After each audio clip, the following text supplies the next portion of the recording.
വീണ്ടും കണ്ണൂരിലേക്ക് അവിടെ DMO ഓഫീസിലേക്ക് യൂത്ത് കോൺഗ്രസ് നടത്തിയ മാർച്ചിൽ സംഘർഷമുണ്ടായിരിക്കുന്നു. പോലീസും പ്രവർത്തകരും തമ്മിൽ ഉന്തും തള്ളും. അതിന് തത്സമയ ദൃശ്യങ്ങൾ കാണാം.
സുനിൽ ഐസക് വിശദാംശങ്ങൾ നൽകും. സുനിൽ, അവിടെ ഒരു സംഘർഷാവസ്ഥ ഇപ്പോഴും അയഞ്ഞിട്ടില്ല എന്നാണ് മനസ്സിലാക്കുന്നത്. പ്രവർത്തകർ പിരിഞ്ഞു പോകാൻ കൂട്ടാക്കുന്നില്ലേ? പോലീസിന്റെ അടുത്ത നീക്കം എന്തായിരിക്കും?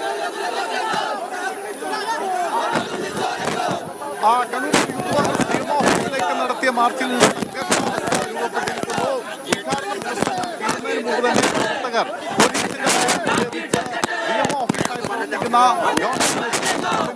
കോമ്പൗണ്ടിനുള്ളിലേക്ക് കടക്കാൻ ശ്രമിച്ചു. അത് പോലീസ് തടഞ്ഞു. പിന്നാലെ പോലീസ് ജലപീരങ്കി പ്രയോഗിച്ചതിന് പിന്നാലെ പോലീസിന്റെ ജലപീരങ്കി വാഹനത്തിന് നേരെ പ്രവർത്തകർ കൊടികെട്ടിയ കമ്പും മറ്റും ഉപയോഗിച്ച് അടിക്കുകയും പോലീസിന് നേരെ ബലം പ്രയോഗിക്കുകയും ചെയ്തു. തുടർന്ന് പോലീസും പ്രതിഷേധക്കാരും തമ്മിൽ ഉന്തും തള്ളുമുണ്ടാവുന്ന സാഹചര്യമുണ്ടായി. എന്തായാലും നിലവിൽ പ്രവർത്തകരെ ഇവിടെ നിന്ന് അറസ്റ്റ് ചെയ്ത് നീക്കാനുള്ള ശ്രമമാണ് പോലീസ് നടത്തുന്നത്. വനിതാ പ്രവർത്തകരടക്കമുള്ളവരെ പോലീസ് ബലം പ്രയോഗിച്ച് കസ്റ്റഡിയിലെടുക്കാനുള്ള ശ്രമം നടത്തുകയാണ്. അതിനെ പ്രവർത്തകർ തടയുന്നു. ഇതോടുകൂടി പോലീസും പ്രവർത്തകരും തമ്മിൽ ഉന്തും തള്ളുമുണ്ടാവുന്ന സാഹചര്യം ഉണ്ടാവുന്നുണ്ട്. അതിനിടയിൽ നിരവധി പ്രവർത്തകർ ഈ DMO ഓഫീസായി പ്രവർത്തിക്കുന്ന സ്കൂൾ നഴ്സിംഗിന്റെ കോമ്പൗണ്ടിനുള്ളിലേക്ക് കടന്നിട്ടുണ്ട്. അവരെ കുറെ ആളുകളെ പോലീസ് ഉള്ളിൽ തടയുന്നുണ്ട്. അവരെയും അവിടെ നിന്ന് അറസ്റ്റ് ചെയ്ത് നീക്കാനുള്ള ശ്രമമാണ് നടന്നുകൊണ്ടിരിക്കുന്നത്. ഒരു തവണയാണ് ഇപ്പോൾ നിലവിൽ പോലീസ് ജലപീരങ്കി പ്രയോഗിച്ചത്. പ്രവർത്തകരെ ബലം പ്രയോഗിച്ച് പോലീസ് വാഹനത്തിനുള്ളിലേക്ക് കയറ്റാനുള്ള ഒരു ശ്രമമാണ് നടക്കുന്നത്.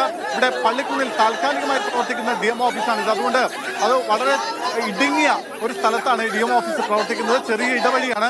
അതുകൊണ്ട് തന്നെ വലിയ കൺജസ്റ്റഡ് സാഹചര്യം കൂടിയുണ്ട്. എന്തായാലും അവിടെയാണ് വനിതാ പ്രവർത്തകരടക്കമുള്ള ആളുകളെ ബലം പ്രയോഗിച്ച് ഇവിടെ നിന്ന് കസ്റ്റഡിയിലെടുക്കാനുള്ള നീക്കം ഒരു ഭാഗത്ത് പോലീസ് നടത്തുന്നു. മറുഭാഗത്ത് പ്രവർത്തകരെ കസ്റ്റഡിയിലെടുത്ത് മാറ്റാനുള്ള ശ്രമം പ്രവർത്തകർ തടയുന്നു. അങ്ങനെ പോലീസും പ്രവർത്തകരും തമ്മിൽ ഉന്തും തള്ളും ഉണ്ടാവുന്ന കാഴ്ചയാണ് കാണുന്നത്. നിലവിൽ ഇതുവരെ ഒരാളെ പോലും കസ്റ്റഡിയിലെടുത്ത് മാറ്റാൻ പോലീസിന് കഴിഞ്ഞിട്ടില്ല. പ്രവർത്തകരെ കസ്റ്റഡിയിലെടുക്കുന്നത് നേതാക്കളടക്കമുള്ള ആളുകൾ ഇറങ്ങി തടഞ്ഞുകൊണ്ടിരിക്കുന്ന കാഴ്ചയാണ് കാണുന്നത്. പോലീസ് പൊതുവെ കുറവാണ്, എണ്ണത്തിൽ കുറവാണെന്ന് വേണമെങ്കിൽ പറയാൻ. കാരണം ഗവർണർ അടക്കമുള്ള പ്രധാനപ്പെട്ട ആളുകൾ ഇവിടെയുണ്ട്. ഗവർണർക്ക് നേരെ പ്രതിഷേധമുണ്ടായേക്കാമെന്ന് ഭയന്ന് ഏതാണ്ട് 500-ലധികം പോലീസുകാരെ മട്ടന്നൂർ മുതൽ ഇങ്ങോട്ടേക്ക് തളിപ്പറമ്പ് വരെ ഗവർണറുടെ സഞ്ചാരപാതയിൽ ഉടനീളം വിന്യസിച്ചിരിക്കണം. അതുകൊണ്ടായിരിക്കാം ഒരുപക്ഷെ പോലീസിന്റെ എണ്ണത്തിൽ കുറവുണ്ട്. എന്നാൽ കൂടിയും പരമാവധി പ്രവർത്തകരെ ഇവിടെ കസ്റ്റഡിയിലെടുത്ത് മാറ്റാനുള്ള ശ്രമമാണ് പോലീസിന്റെ ഭാഗത്തു നിന്ന് ഉണ്ടാവുന്നത്. പോലീസിനെതിരെയും ആരോഗ്യവകുപ്പിനെതിരെയും മുഖ്യമന്ത്രിക്കെതിരെയും മുദ്രാവാക്യം വിളികളോടുകൂടി ഇപ്പോൾ പ്രവർത്തകർ പോലീസിന്റെ അറസ്റ്റ് നീക്കത്തെ പ്രതിരോധിക്കുന്ന കാഴ്ചയാണ് കാണുന്നത്. എന്തായാലും ടൗൺ SI ദീപ്തിയുടെ നേതൃത്വത്തിലുള്ള പോലീസ് സംഘം വനിതാ പ്രവർത്തകരടക്കമുള്ള ആളുകളെ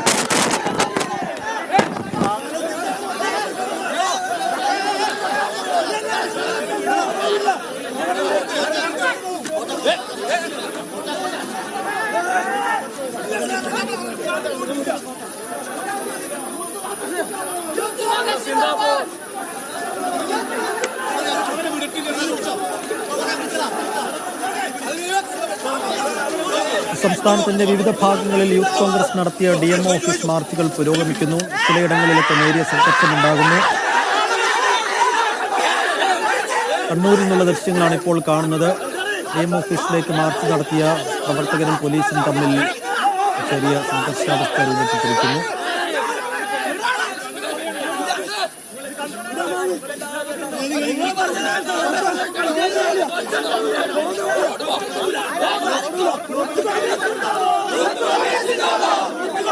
Go,